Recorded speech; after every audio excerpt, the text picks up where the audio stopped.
Hello, everyone. Welcome to the GG Dispatch. I'm Jeremy. I'm Alan. And you are officially tuned in to the GG Dispatch. Each week on Tuesday, bright and early, we consolidate the week's biggest headlines in gaming news. So whether you're listening to us on your commute, during your workout, or you just have us on in the background, I want to thank you again for listening in and just hope that you are having a wonderful lead up to your Thanksgiving holiday, if you celebrate or observe it, or just having a good reason to indulge this week. Enjoy some of your favorite foods, even if it's not necessarily turkey or ham, which leads me to my kind of aside conversation to kick us off today. Alan, I need to know your Thanksgiving plate build, if you will. I need to know what's going on that plate. What's the most important thing? Maybe what's the item that if it's missing, it's not Thanksgiving at all if this thing isn't there. So what does that look like for you? So my personal plate will definitely have turkey. Got to have a little bit of gravy on there, stuffing, mashed potatoes with a little bit of gravy on that as well, and sweet potatoes and some sort of like bread on the side, maybe a biscuit or cornbread or a dinner roll, something along those lines. To me, that is sort of the perfect Thanksgiving plate. The traditional Thanksgiving plate, the classic, if you will. You mentioned the bread, like if it's one sort of bread over another, are you more excited? So like if it's just like dinner rolls, if it's like Hawaiian rolls, if it's like cornbread, like are you like, oh, it's cornbread or anything like that, or are you just like any sort of carb on the side is enough? I love me some biscuits. I get a little more hyped for biscuits. Okay, that's good to know. All right. Well, for me, sounds pretty similar. Except I'm not as much of a turkey guy. Actually, I'm a big fan of ham. Love me. You're one of those types. I love me a sweet spiral honey glazed ham. Get the the drippings all made out of like the Dr. Pepper or whatever, Coca-Cola, whatever the recipe is.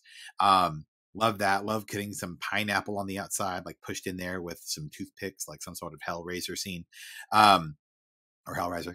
And so I love ham. So that's on my plate. I'm an absolute glutton for mashed potatoes. So big heaping pile on there, like I'm Richard Dreyfuss in Close Encounters of the Third Kind. So love me some mashed potatoes. Standard dinner roll. So I'm a big fan of the dinner roll, like making myself a little mashed potato sandwich with those rolls, a little bit of gravy on there. And so all those things kind of go into the dinner plate. But actually what really makes the Thanksgiving event for me is deviled eggs. There's gotta be some deviled eggs up in that house. If there's no deviled eggs, I am not a happy man. I gotta have some deviled eggs, I can let the ham slide. These deviled eggs, I don't know about that, man. I don't know. What? You don't like deviled eggs? Never been a fan. I don't know. Oh my God. Okay. Well, this has been a great podcast, ladies and gentlemen, but we have to end it here. No. I love deviled eggs, and my brother-in-law too. It's so funny because we always send each other like silly like gifs and memes about like fighting over the deviled eggs and stuff. And so, anyway, that's what I need for Thanksgiving. Sorry that you're not as big of a fan of deviled eggs. But that's my perfect build. So, like learning a shocking revelation. Yeah, I thought I knew you. I thought I knew who you were. But all right, enough of that. We have a lot of things to chat about today. Even though it was a fairly quiet week, a few things still to go over. So our first story is around the Game Awards nominations fallout. And so if you have been following Jeff Keighley at all on Twitter or anything like that, you've probably seen a handful of tweets from him, maybe folks associated with the Game Awards, essentially saying, "Hey, y'all, sorry we didn't nominate your game, but that's just the way this goes." There obviously has been a lot of very impassioned discourse around the Game Awards nominations in the past week, and probably the most present, most visible, most vocal around the definition of indie, because Dave the Diver was nominated for Best Indie Game, and that game was made by Nexon, or made by a company owned by Nexon, which is like a multi-billion-dollar company. So, not very indie, right? Is the argument.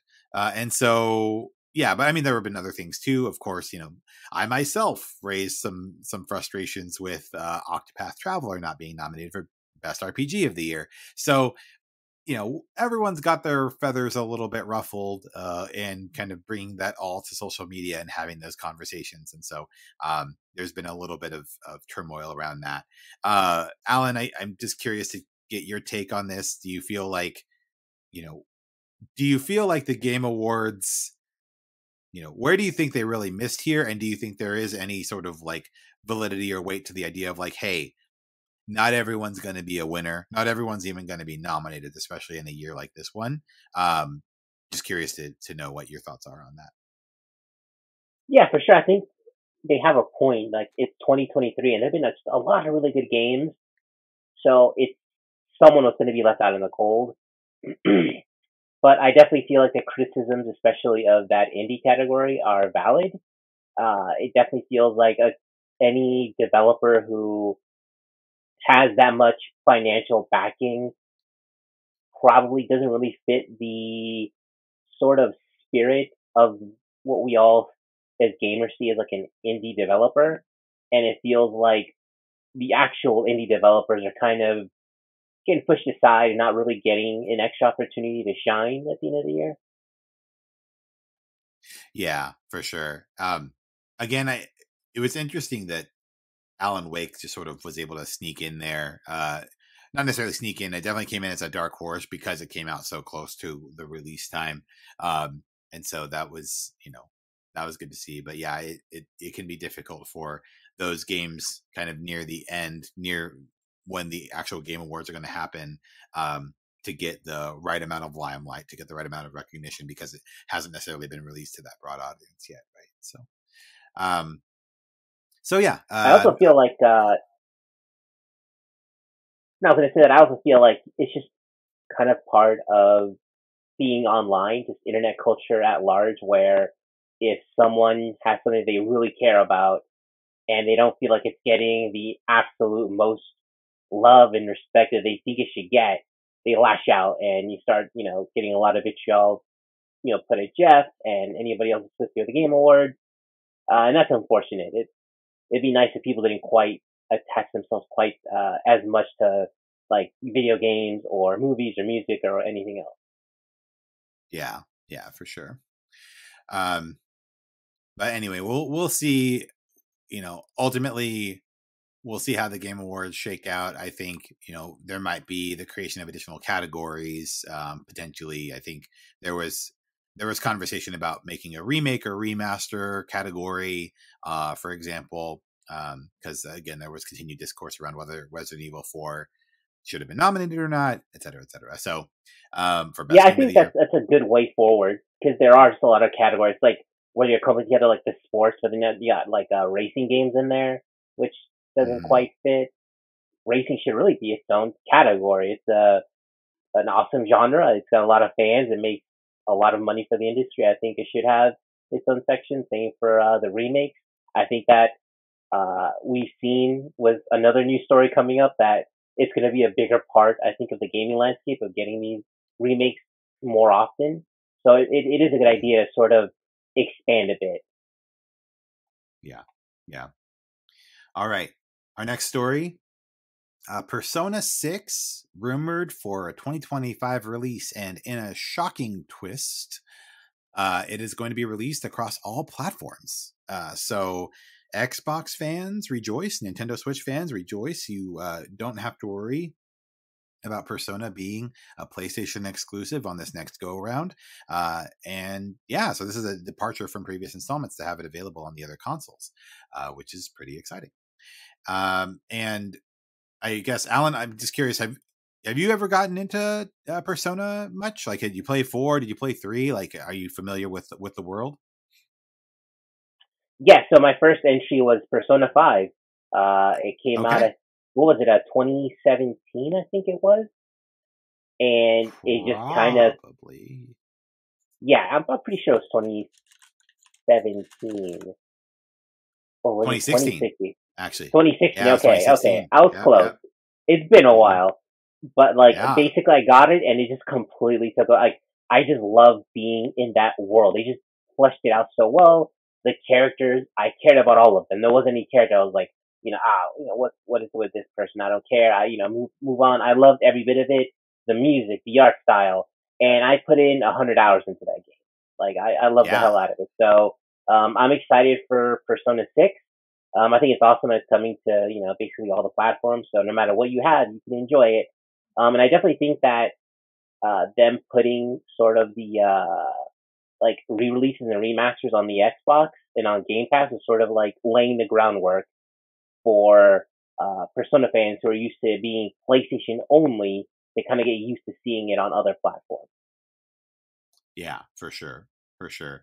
Um, I I definitely really enjoyed Persona 5. I picked up Persona 5 Royal a while back. I think it was on like this crazy sale, so I definitely picked it up. And more recently, we have the reason why I was kind of like poking around, like looking for Persona news, was of course Persona 5 Tactica just came out. Um, and it's awesome. It's a ton of fun. The aesthetic is great. I'm still working on my actual review, so stand by for that. Everyone, you'll be able to see it on the Geekly Grind soon enough. But the aesthetic is great. The art style is really really cute and kind of preserves some elements of that Persona 5 um, look. And then there's also the fact that Persona 5 has some of the, or Persona in general as a franchise has spectacular music, just absolutely stellar music, top to bottom. And this just kind of continues that trend. So great music, great aesthetic. And then the actual tactical combat is a lot of fun as well. So really Yeah, enjoying it. It's definitely a much more compact adventure.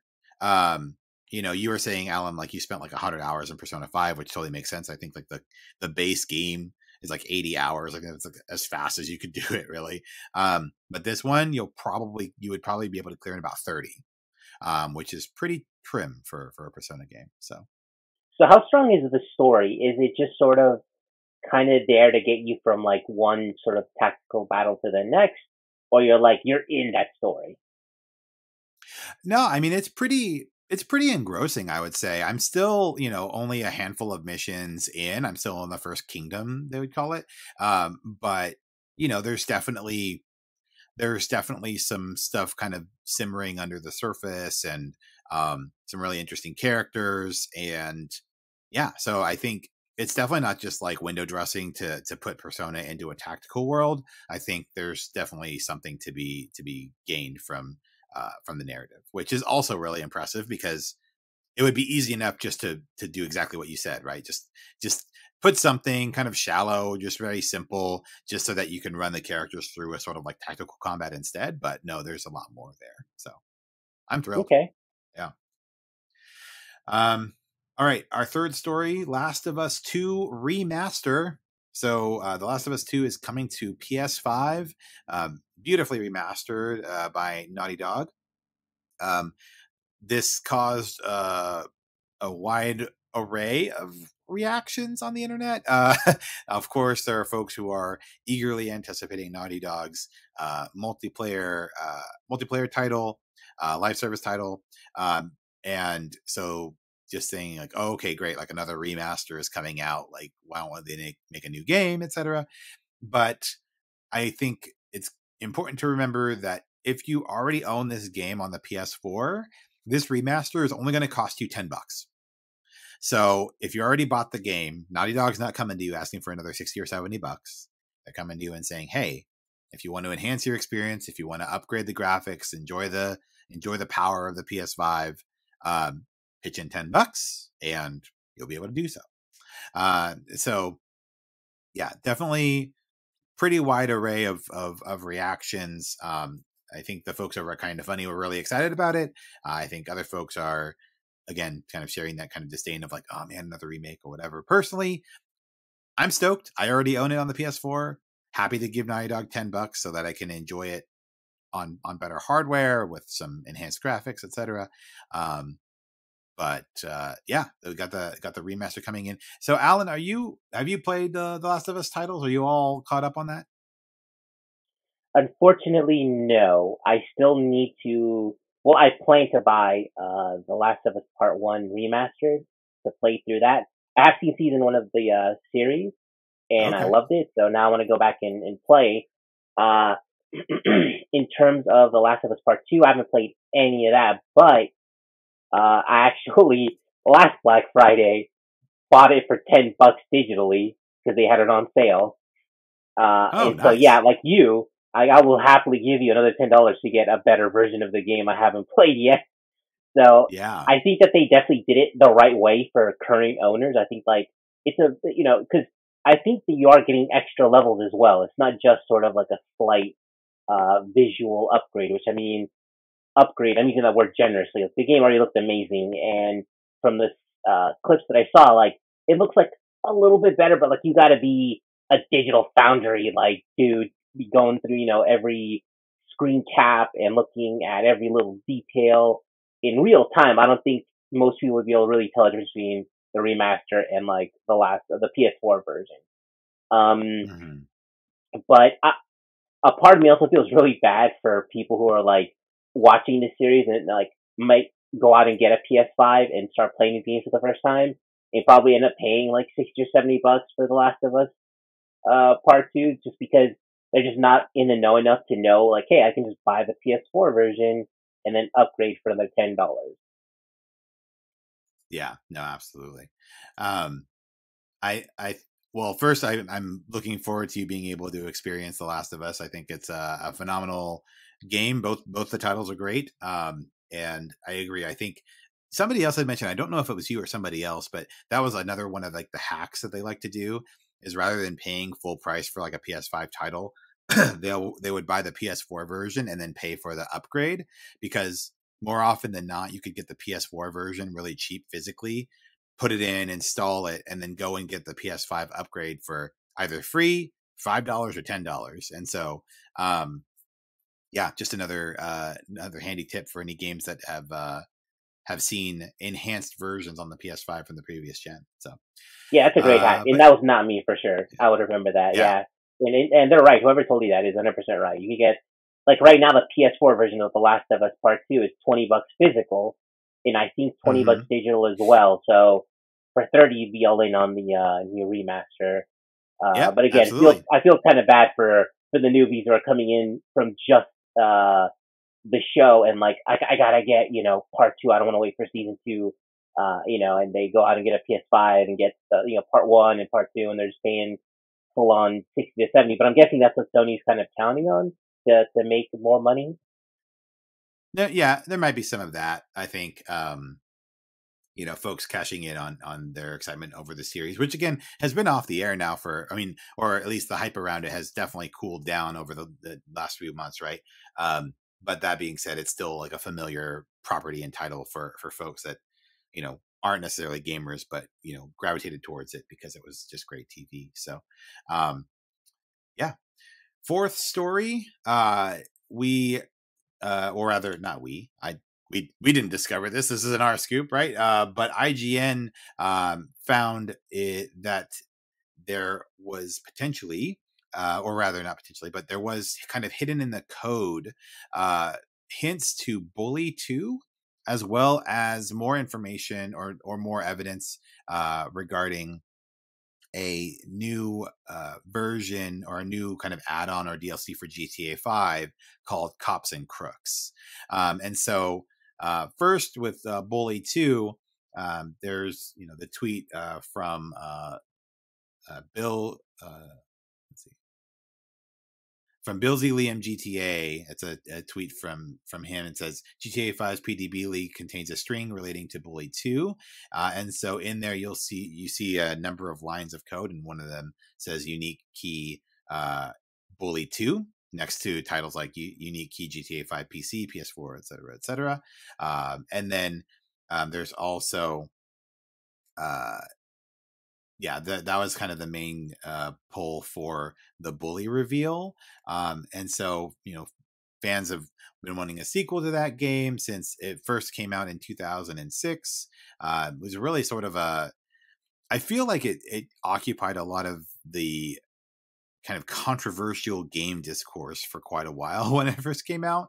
And then, Rockstar kind of leaned into, its Red Dead Redemption property and making Red Dead Redemption 2, etc. And so didn't really follow up on that. But so it definitely excited fans to see what might have been and laying a bit of a foundation for potentially Bully 2 in the future. And then there was additional code leaks that further confirmed the cut DLC to GTA 5, which is Cops and Crooks, which was canned after the murder of George Floyd in 2020, because it was just not well timed. The nature of the expansion itself, where you would have been, basically it's a twist on the kids game where players organize into teams of good guys and bad guys, but it seemed especially tone deaf during the global reckoning over police violence. And this was from the Bloomberg article that covered that news, and from Jason Schreier more specifically, back in 2022. So yeah, it's kind of interesting. People kind of sniffing around, waiting for more information on GTA 6 and kind of discovering this. Alan, did you ever play Bully when it first came out? Does either the idea of Bully 2 or this scrapped sort of DLC for GTA 5, or either of those things something that you would be really excited or interested in? I think that seeing a Bully 2 would have been really cool. Like, I've never played the original game, but I have seen a lot of people stream it on Twitch. And it definitely looks like an interesting concept. And I think having them be able to modernize it and get a new version, that would have been really interesting. It definitely, you can see how Rockstar used to kind of do sort of oddball games like that before, which now is just all Grand Theft Auto Online. If I remember correctly, they had like a Grand Theft, not a Grand Theft Auto. They just made like a table tennis game. So like, to me, like as a gamer, I like to see companies like Rockstar kind of just go out and sometimes just do something very strange and weird and different and unique. And I think Bully 2 could have been that. So it is disappointing to see that. But I mean, like they're obviously going to keep plowing all their resources into Grand Theft Auto Online, which is what's making them in just an insane amount of money. As for the DLC, I'm definitely bummed because again, like I really love Grand Theft Auto 5, but I completely understand, the reasoning for like, yeah, this ain't the time for that. We can't put this out there. So I'm not like upset that we didn't get this at all. If anything, it just makes me more excited for Grand Theft Auto 6 and everything they are going to be able to do with that on modern hardware. Yeah, for sure. And I think, and I think we're going to see some like echoes of that, because even in like Red Dead Redemption 2, there were elements of Bully that they like brought into that game, or what they would have done in Bully 2 that brought into that. So I would imagine that for some of that DLC that they ended up, cutting, they would probably work it into, GTA 6 one way or another, and bring some of those gameplay ideas or modes in a more appropriate way. So that's really exciting. Yeah, and Jeremy, I think we spoke about maybe getting you into Grand Theft Auto for the first time with Grand Theft Auto 5. It's on sale right now. Okay, I've got a few things in my backlog, like I said, but I will take advantage of a deal for sure. Anytime, I'm always down. Yeah, on Steam, if you're cool with playing on PC, it's $15 on there. If you want to get it like on PS5, it's $20 on there. Okay. I will get that, and I'll let you know which one I pick it up on. I might I can't tell. I can't. I mean, for an extra $5, I think I might want to have it on my console Yeah, it's because the I convenience. got the hardware convenience. Yeah. Um. All right, our last story, Baldur's Gate 3 Physical Edition is on its way. This is from Polygon. And so it says, even if you have a digital copy of Baldur's Gate 3, you might want to double dip for Larian Studios' upcoming physical release of the Dungeons & Dragons role-playing game. Not only will it include multiple discs, but it also includes a sick Mind Flayer poster, a cloth map, and a physical box designed to sit alongside the original first two games boxes. And this is from Michael McWhorter at Polygon. It's kind of funny because at the end it features a quote from Michael Dowse, who's director of publishing at Larian, and he basically says, "We understand the value of physical media, and while there are clearly increasingly significant challenges when it comes to the archiving of games, we truly believe it's worth experimenting, even if it means a fuck ton of discs." So they are committed to putting Baldur's Gate 3 on a physical edition, even if they have to print it on many discs. So they'll do what they need to do. Do you think it'll be 2 or 3? I think it'll have to be 3. I think they'll do 3. I think they'll do an act per disc. Jeez. I think that's what it'll do. Well, Final Fantasy VII Rebirth is going to be on 3, I believe. Or did they say 2? I thought they said it was 2. They said it was 2. They said it's 2 discs. Right. 2 discs. Yeah, 2 discs. Yeah, because I mean 3 discs. But I like your idea of them breaking it up by act, though. That makes sense to me to have it laid out that way. I like that. Yeah, so basically the 150 gigabytes for Rebirth will be split between 2 discs in such a way they won't have to swap them. Interesting. And are they going to have I've got the, it's like the jewel case and the disc by itself, or you got to go all in on the cloth map and that's the thing. You have to go in. You can't just get the discs. It's an $80 set, which isn't terrible when it comes to exclusive sets. Yeah, I agree. Pre-order it. Oh, actually, hold on. Let's see. So yeah, there's the deluxe edition, which is $80, and it's currently for pre-order. And then there was the collector's edition, which included some Magic the Gathering cards and some extra stuff. But that one's already sold out. But for the standard deluxe edition, $80, and it'll include the cloth map, 2 fabric patches, some stickers, a poster, and the original soundtrack on 3 CDs. And I think that's the winner there, because it's obviously a fantastic. Okay, it's a pretty solid package for the price. Although I always prefer to have just a normal sort of release. I totally understand why they decide okay, we've got to make it worth it and have this set that people think $80 is worth paying for the economics of that to make sense. So I think that's a good. This will be a good release. It'll be good value for anyone who is really wanting to add this to their physical collection. Yeah, for sure.